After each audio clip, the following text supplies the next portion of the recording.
जून की दोपहर का वक्त है। गर्म गर्म लू चल रही है। गर्मी की वजह से एक चिड़िया का बच्चा भी बाहर नजर नहीं आ रहा था। हर छोटा बड़ा गांव में अपने घर में बैठे हैं।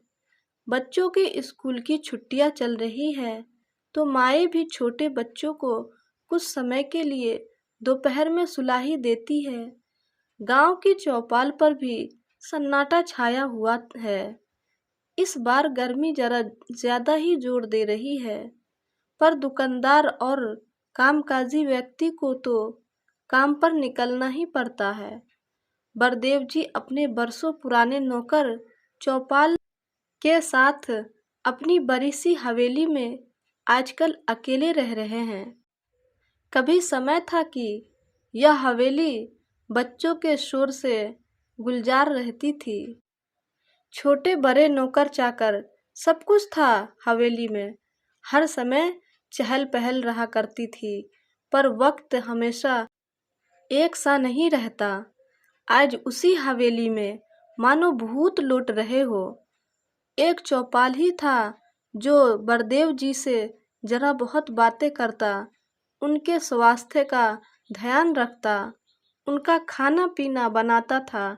तभी चौपाल अपने सेठ जी से कहता है, सेठ जी आप भी थोड़ी देर लेट जाए, लंबी दोपहरी है, थोड़ा तो वक्त कट ही जाएगा।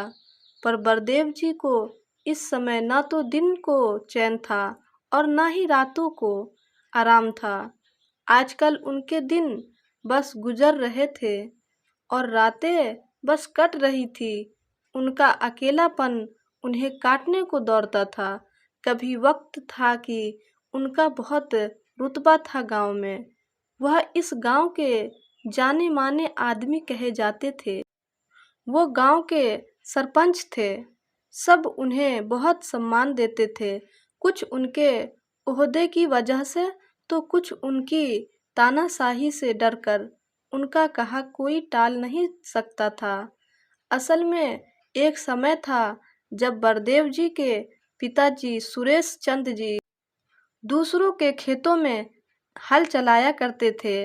सुरेश चंद जी बड़े सीधे सरल और संतोषी स्वभाव के थे, लेकिन बलदेव जी शुरू से ही बड़े महत्वाकांक्षी रहे। उन्होंने अच्छी शिक्षा हासिल की और अपनी सूझबूझ से खेती की बारीकियां सीखी। गांव भर में उनका फर्श से अर्श तक आने का उदाहरण दिया जाता था। यह आज उनकी मेहनत और सूझबूझ का ही नतीजा था। वह गांव के जाने माने आदमी कहे जाते थे।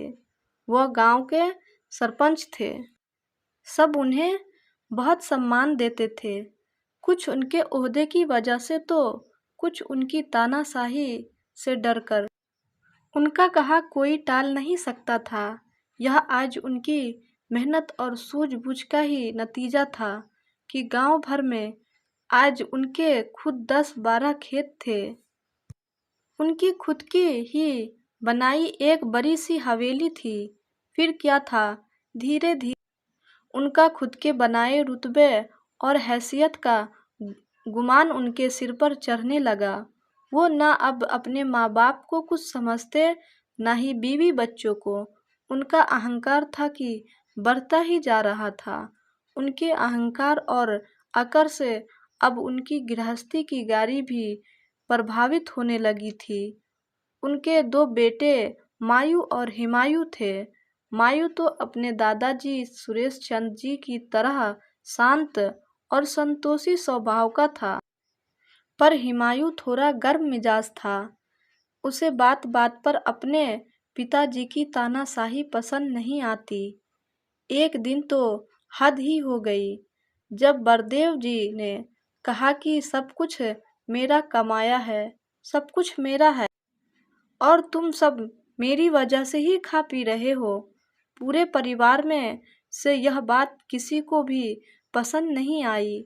बलदेव जी की पत्नी सुनंदना जी ने भी बलदेव जी को बहुत समझाने की कोशिश की, पर बात थी कि बढ़ती चली गई। हिमायू को यह बात बहुत नागवार गुजरी। उसने कहा, यदि नौकरी ही करनी है तो कहीं और कर लेगा, पर यहाँ इस तरह अपनी जिंदगी नहीं बिताएगा। और वो उसी समय खाली हाथ ये कहकर हवेली से निकल गया कि अब मैं कुछ अपने दम पर ही बनकर दिखाऊंगा। बलदेव जी भी गुस्से में थे। उन्होंने गुस्से में कहा, हाँ हाँ, देखता हूँ कितने दिन कमाकर खाता है। उस दिन का दिन और आज का दिन, आज 20 बरस हो गए। हुमायूं लौट कर नहीं आया। सुना है उसने भोपाल में अपनी कोठी भी बना ली है और खुद का व्यापार भी खड़ा कर लिया है और सुखी सुखी अपने परिवार के साथ जीवन व्यतीत कर रहा है। उधर मायू की उम्र भी शादी की हो चली थी। मायू के रिश्ते आने लगे थे। बलदेव जी ने एक सीधे सरल परिवार से नाता जोड़कर उसकी शादी तय कर दी। उनकी अगर अभी बाकी थी। उन्होंने बेटे की शादी के कार्ड पर अपने माँ पिताजी का नाम नहीं लिखवाया, जिसकी गांव भर में चर्चा थी। पर कहते हैं ना, बड़े आदमी के सभी ऐब दब जाते हैं। बलदेव जी के पिताजी ने कहा तो कुछ नहीं, लेकिन उन्हें मन ही मन अपने बेटे के इस व्यवहार पर बहुत दुख हुआ। उम्र तो थी ही, लेकिन मन ही मन वे दुखी रहने लगे और एक दिन उनकी आत्मा परमात्मा में विलीन हो गई। उधर मायू की बहू अब घर आ गई थी। उसने खूब अच्छे से घर परिवार की सारी जिम्मेदारियां संभाल ली थी, लेकिन सुनंदना जी अभी भी मन से बहुत दुखी थी। उन्हें रह रहकर अपने बेटे हुमायूं की याद सताती, लेकिन कर भी क्या सकती थी। मायू की शादी के लगभग 5 वर्ष बाद सुनंदना जी भी स्वर्ग सिधार हो गई, लेकिन बलदेव जी की तानाशाही कम नहीं हुई। वो सारी कमाई, सारी बचत खुद संभालते। मायू को छोटे छोटे खर्चों के लिए अपने पिताजी के सामने बार बार हाथ फैलाना पड़ता। कमी किसी चीज की नहीं थी, बस यहाँ ऊंची दुकान, फीके पकवान जैसा हाल था। बलदेव जी वक्त की नज़ाकत को नहीं समझते थे।